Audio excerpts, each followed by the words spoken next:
Well, Molefe got the Eskom job less than 3 years ago. He's been mired in controversy for more than half of that time. Our reporter Michael Marillier is working that angle for Newsnight and joins us now. Now, Michael, initial reports suggested Molefe was making progress at Eskom, but it seems it all went wrong, starting with that report of the Public Protector. That's right, Vio. Remember 2015 when the lights kept going out? We had that phenomenon called load shedding. Well, Brian Molefe came along and he seemed to suddenly flick the lights back on. It all seemed to be working. In fact, we went through our archives, we went through some of the press statements, Vio, which Eskom released in 2016. And take a look at this. This is a statement from the power utility.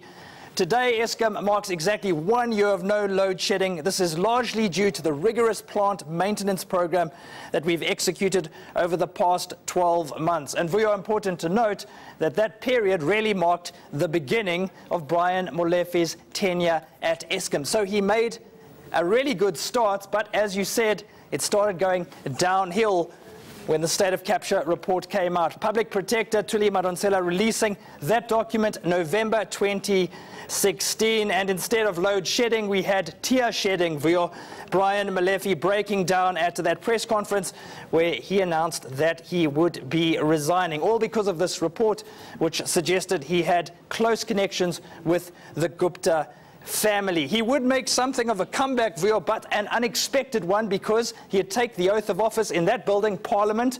Reports suggesting that President Jacob Zuma wanted to appoint him as a minister in his cabinet.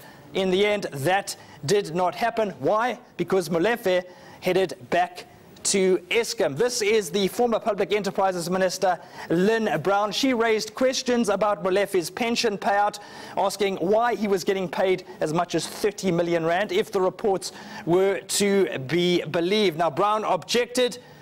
Molefe held discussions with the Eskom board. They were unable to reach an agreement on the pension payout, so what did they do? Well, they decided to put him back in his previous position. Brian Molefe returning for a second stint at Eskom. That stint did not last long, however, guys, because an interministerial task team got involved, demanding that the Eskom board reverse its decision. And so once again, it was a case of bye-bye Brian Molefe. So there have been ebbs and flows, twists and turns in this particular saga. And Kathy and Vuyo, if Brian Molefe decides to appeal, there could be just another chapter in this long, epic story. Important, of course, to note that he still has the option of approaching the Supreme Court of Appeal. Absolutely, he can appeal it. His lawyer has said that he will consult on that particular matter. So watch this space, more possibly in the pipeline. Michael Marillier exploring the rise and fall of the former Eskom boss, Brian Molefe. And we don't forget that that Public Protector report that Michael was talking about, that brought much of what is around Brian Molefe, brought us also the Saxon Walsh Shebeen. Oh, yes. Well, when you part of our lexicon. Yes.